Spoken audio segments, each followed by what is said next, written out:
Hello friends, હું છું કલ્પના. મારી ચેનલમાં આપનું હાર્દિક સ્વાગત છે.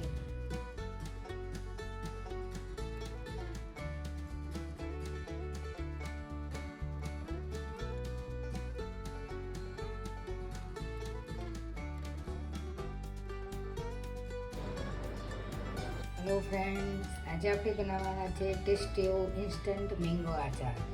મેંગોની સિઝન શરૂ થઈ ગઈ છે ને નાની નાની આવી રીતના મેંગો માર્કેટની અંદર આવવા માંડી છે. તમે જોઈ શકો છો આ રીતના.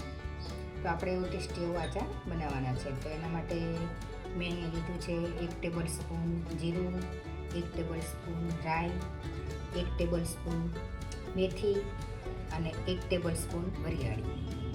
સૌથી પહેલાં આપણે એને રોસ્ટ કરી લેવાની છે. રાઈ એડ કરી દઈશું, જીરું, મેથી, વરિયાળી. એને એકાદ મિનિટ આપણે ડ્રાય રોસ્ટ કરી દઈશું. આપણા મસાલા ડ્રાય રોસ્ટ થઈ ગયા. ગેસની ફ્લેમ છે આપણે બંધ કરી દઈશું. આપણા મસાલા ઠંડા થાય છે ત્યાં સુધી આપણે કેરીને છે સમારી દઈશું.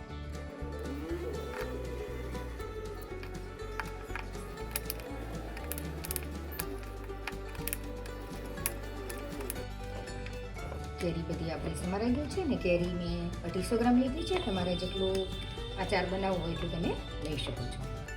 આપણા જે મસાલા છે એ ઠંડા થઈ ગયા છે. હવે એને આપણે પીસી લેવાના છે. આપણા મસાલા પીસાઈ ગયા છે અને આવી રીતના દરદરું રાખવાનું છે જેથી કરીને ટેસ્ટ છે એ સરસ આવે. હવે એક બાઉલની અંદર આપણે આ જે પીસ કર્યા છે કેરીના એ આપણે એડ કરી દઈશું. હવે આની અંદર આપણે ટેસ્ટ મુજબ મીઠું એડ કરી દઈશું. સિંધા નમક લીધું, તમે સાદું બી લઈ શકો છો. પણ ટેસ્ટ મુજબ એડ કરી દઈશું. થોડું હલ્દી પાવડર એડ કરી દઈશું. ટેસ્ટ મુજબ આપણે મરચું એડ કરી દઈશું.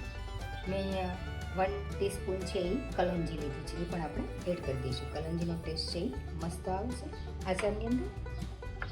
હોય તો એડ કરવું. અહીંયા મેં પીસેલો મસાલો જે આપણે પીસ્યો તો એ પણ આપણે એડ કરી દઈશું.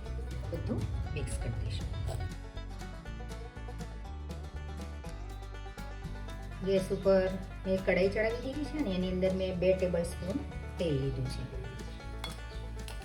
2 સૂકા મરચાં એડ કરી દઈશું. થોડું તમાલપત્ર એડ કરી દઈશું. હવે આની અંદર હિંગ એડ કરી અને ગેસની ફ્લેમ આપણે બંધ કરી દઈશું.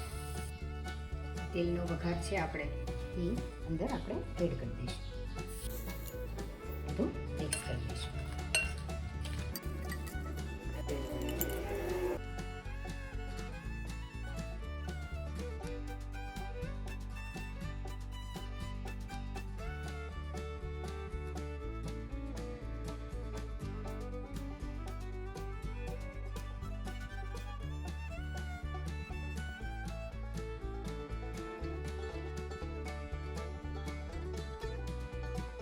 તો ફ્રેન્ડ્સ, જોયું ને કે ઇન્સ્ટન્ટ આચાર કેટલો ઇઝીલી બની જાય છે. 5 જ મિનિટની અંદર આચાર બનીને રેડી થઈ જાય છે. જ્યારે બી મન થાય ત્યારે આપણે આ કેરી ઘરની અંદર હોય ત્યારે આપણે બનાવી શકીએ છીએ. અત્યારે તો બજારની અંદર નાની નાની કેરી આવતી જ હોય છે, તો તમે બનાવી શકો છો અને મસ્ત એવું આચાર લાગે છે.